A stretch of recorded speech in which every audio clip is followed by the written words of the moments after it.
중요한 부분 중에 하나가 적시적소의 가격 누르기를 해야겠다. 지금 토지거래허구역의 지정공자를 확대를 했잖아요. 원래는 이제 공공개발 사업만 국토부 장관이 권한을 가지고 있는데 이제 시도내 허가구역의 지정권자가 확대가 되어서 국토부 장관도 토지거래허구역을 공공사업이 아닌 곳도 지정을 할 수 있게 됩니다. 자, 그러면 이게 이제 법제화를 제대로 시키면 2025년 9월 30일 날 3월 달에 지정했던 6개월짜리 토지거래 허가구역 재지정했던 것들이 풀리는 시점들이 있는데 그때 법제화가 된다고 하면은 아마도 마포라든지 성동이라든지 그런 지역들, 과천이라든지 이런 지역들이 아마도 토지 허가구역이 지정이 될 가능성들도 굉장히 크겠죠. 그래서 지정권자를 확대해서 내가 일단은 가격이 더 움직여봐. 내가 다 누르겠다라고 이제 얘기를 하는 거예요. 지금 오늘 나온 신문도 보면은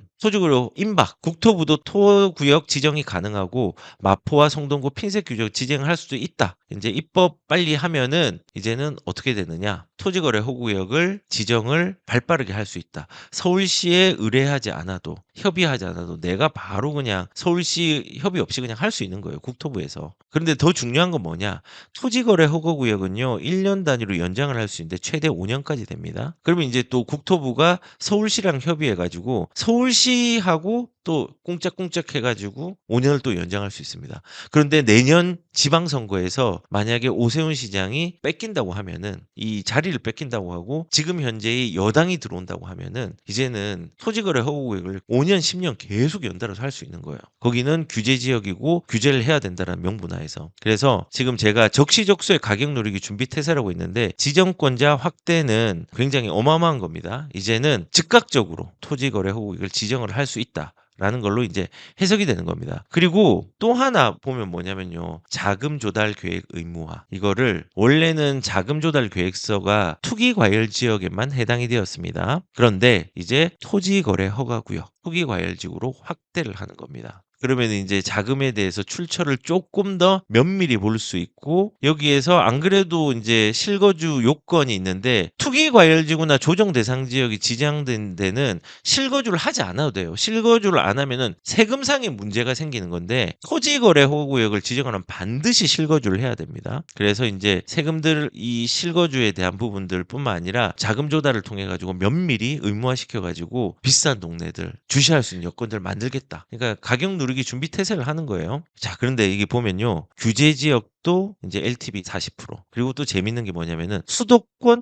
규제 지역 LTV 0% 그다음에 임대 사업자나 주택 매매 사업자들이죠. 그리고 여기도 수도권 규제 지역. 이게 뭐냐면은 아니 규제 지역이면 규제 지역이지 그 수도권이면 수도권이지 이 두 개를 왜 하냐? 어차피 수도권 안에 규제 지역이 다 포함되어 있지 않냐? 이거는 뭐냐면요. 준비 태세라고 했잖아요. 규제 지역을 확대하겠다는 거예요. 잘못하면은 확대하겠다. 지금 수도권에 규제 지역이 있지만은 규제 지역 수도권뿐만 아니라 문제가 생기면은 규제 지역을 확대하겠다는 거예요. 그리고 이 규제 지역이 LTV가 40%인데 이것도 규제 지역은 조정 대상 지역들 확대할 수 있죠. 이거 확대하겠다는 거예요. 이거 두 개 중복으로 썼다는 거는 원래 지금 현재의 강력한 데는 규제 지역이긴 한데 이것도 확대. 그다음 수도권이라고 쓴 거는 수도권 이외에도 확대를 할 수 있는 거고 수도권 안에서뿐만 아니라 그 이외의 지역도 확대하는 거예요. 근데 LTV 같은 경우는 이거는 수도권 내에서 확대를 하겠다. 이거는 수도권 이외의 지역도 움직임을 가지고 있다는 겁니다.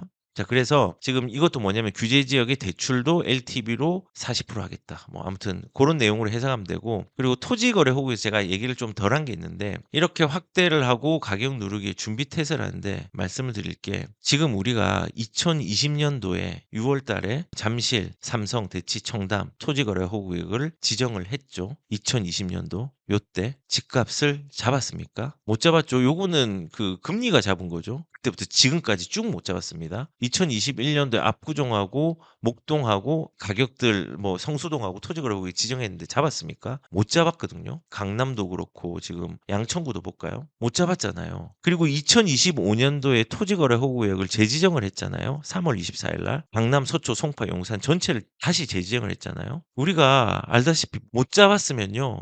토지거래 허구구역을 쓰면 안 됩니다. 잡지도 못하면서 왜 쓰나? 저는 그 생각을 합니다. 오히려 토지거래 허구구역이 지정된 데가 더 많이 올랐어요. 근데 이런 준비 태세를 하고 있다는 거는 주택 가격들을 더 확대시키겠다는 것밖에 말이 안 됩니다. 자, 그리고 지금 규제 지역들 LTV를 40%로 낮추겠다라는 얘기를 했잖아요. 근데 우리가 이제 지금 사실은 대출 규제 안 해도 되거든요. 근데 정부 입장에서는 이런 거죠. 아, 지금 사람들이 대출을 너무 많이 한다. 지금 너무 많이 한다는 거예요. 근데 한두 달 뒤면은 이제 대출이 없어질 거거든요. 대출 많이 안 나와요. 많이 안 나와. 왜 지금 많이 나오냐? 우리가 7월 달, 6월 달에 생각해 보십시오. 6월 달 거래량이 12,000건 나왔습니다. 대출을 얼마나 많이 했겠습니까? 그때 계약한 잔금을 언제 치룰까요? 두세 달 뒤입니다. 지금 치르는 겁니다. 그러니까 대출이 많은 거예요. 근데 11월, 12월 돼 보십시오. 그러면 이제 이용이 뚝 떨어집니다. 왜냐하면 거래량이 지금 그렇게 많이 안 나왔기 때문에. 그래서 대출은요, 6, 7월 달, 5, 6, 7 계약분이 이제 나온 거예요. 대출은 당연히 느는 거예요. 그리고 이제 11월 되면요, 이제 어떤 뉴스가 나오는지 아십니까? 야, 대출 규제 하니까 대출이 줄었어. 이런 보도가 나올 겁니다. 아무튼 그런 명목으로 또 LTV를 또 낮췄습니다. 40%로. 근데 수도권 전체로 하지 않고 규제 지역만 했기 때문에 포함되는 강남, 서초, 뭐 송파, 용산 요 네 군만 규제가 되었습니다. 근데 아이러닉하게 재밌는 사실은 뭔지 아십니까? 이 40%가 강남, 서초, 송파, 그리고 용산의 아파트에는요, 아무 효과가 없습니다. 예를 들어서 20억짜리 집에 LTV를 50%로 하면은 10억이고 40%로 하면은 8억이잖아요. 우리가 6월 27일 날 6억으로 대출 한도를 제한했습니다. 용산의 아파트들 대부분 20억이 넘습니다. 강남의 아파트도 대부분 20억이 넘고요. 그러니까 LTV를 40%로 해도 이번 LTV 40%는요, 규제 지역에 아무 효과가 없습니다. 다만 이거를 확대하면은 문제가 생기는 지역이 될 거고, 지금 당장 문제가 된 거는 강남, 서초, 용산, 송파에 빌라를 가진 사람들 3억짜리, 4억짜리 있잖아요. 거기에 LTV가 40%가 되면 문제가 됩니다. 결국은 문제는 아파트 외 사람들이 대출받기가 어려워지는 거예요. 저기 송파도 가면 삼전동 같은 데 보면은 굉장히 빌라들 많잖아요. 그런 데들 싼 데들 되게 많습니다. 거기가 이제 문제가 생기는 거예요. 대출받기 더 어려워졌으니까. 그래서 결국은 이것도 재정적 약자들을 되게 어렵게 만들어 놓은 정책이 된 거예요. 그래서 규제 지역이 준비 태세가 된 부분들은 이 규제 지역을 확대를 할 수 있는 거고, 그리고 지금 당장 이 40%를 놓은 부분으로서는 피해자가 강남 3구와 용산의 아파트를 가진 사람이 아니라 여기에 빌라를 가진 사람들이 대출에 대한 어려움들을 겪게 되는 부분이 있다는 거예요. 그리고 여기 보면은 수도권의 규제 지역의 주택 매매, 임대 사업자 대출 LTV는 0이다. 이거는 이제 매매 사업자들은 집이 한 채 있어도 매매 사업자 내 가지고 대출을 받을 수 있었잖아요. 근데 여기는 이제 피해를 누가 보느냐? 보통 이런 매매 사업자 이용한 사람 누군지 아십니까? 경매를 활용한 사람들이 굉장히 많습니다. 경매를 활용해서 대출을 활용해서 주택 매매 사업자로 경락 대출로 좀 대용을 한 다음에 이걸 이용해서 사고 팔고를 하는 사람들이 굉장히 많았죠. 이제 경매 시장의 대출들이 조금 어려워지는 겁니다. 요 임대 사업자 대출도 뭐 0%, LTV 0%, 임대 사업자뿐만 아니라 주택 매매 사업자도 0%. 수도권 이 규제 지역은 확대할 수 있고 수도권도 다 할 수 있고 확대가 이미 됐고 규제 지역은 나중에 확대를 더 크게 할 수 있는 여건들. 그러니까는 준비 태세를 다 만들어 놓은 거예요. 그리고 이거는 효과는 아주 많이 없을 거라는 생각이 들긴 합니다. 근데 이제 이거보다 더 문제는 요게 나왔다는 거는 이제 전세에 대한 대출 한도 DSR이라든지 이런 것들도 감소하고 있다는 겁니다. 여기 지금 채팅 보니까 이 정권 비웃지 말길 너무 잘하고 있음이라고 얘기를 했는데요. 강남에 분양한 아파트 50% 잔금 대란 미입주. 이게 정상적인가요? 그리고 거품 빼는 게 목적인데 거품의 정의가 뭔가요? 예전에 음마 아파트 1억도 안 하는데도 거품이라고 했어요. 그러면 거품의 정의가 뭔가요? 시세라는 거는 변하는 겁니다. 왜냐? 통화량이 팽창을 하니까. 그래서 저는 이렇게 생각합니다. 늘 비난하는 사람들이 있었습니다. 근데 이 비난을 하는 건 좋은데 이 비난으로 내가 아무것도 안 하는 선택을 안 하면요 피해를 봅니다. 많은 사람들 봤습니다. 정부의 의견을 따라가다가 피해 본 사람 진짜 많이 봤습니다. 제 상담자들 중에도 굉장히 많습니다. 그 피해를 안 봤으면 좋겠어요. 다시 이제 돌아가서 일단은 이렇게 뭔가를 준비를 하고 있는데 이런 전세 대출 한도 2억 1원화를 했다고 하지만은 허그라든지 HF라든지 SGI에서 보증 대출 한도를 2억으로 1원화 했는데 이 조건이 1주택자예요. 무주택자는 제한은 LTV 70%, 수도권에서 규제 지역이 아닌 지역에서는 70% 이렇게 나옵니다. 인제 DSR이 적용이 되면 인제 문제가 될 수 있겠지만은. 그래서 지금 현재 2억 원 일원화는 큰 문제는 아니다. 하지만은 요렇게 했다는 것들은 다른 전세에 대한 규제책들도 준비 태세에 있다는 것들도 의미하는 겁니다. 그래서 적시적소의 가격을 누르기 위한 준비 태세를 지금 정부는 가지고 있다. 근데 이 효과가 없는 정책이 될 수 있고 누적 수요만 적체시킬 뿐이다라는 말씀을 드리도록 하겠습니다. 그리고 아마 이제 올해 대출은 거의 끝났거든요. 이미 가계 대출에 대한 은행별로 총량을 지정해 주고 단위 은행에도 이제 지정을 해 줬는데 거의 다 끝났습니다. 10월 이후에는 잔금을 못 치르는 상황도 있을 수 있고, 지금 만약에 대출을 만약에 실행을 하잖아요. 실행을 할 거면요, 약정을 해야 돼요. "내년에 잔금을 치른다." 뭐 이런 형식으로 약정을 해 가지고 지금 집을 사는 게 맞습니다, 계약할 때.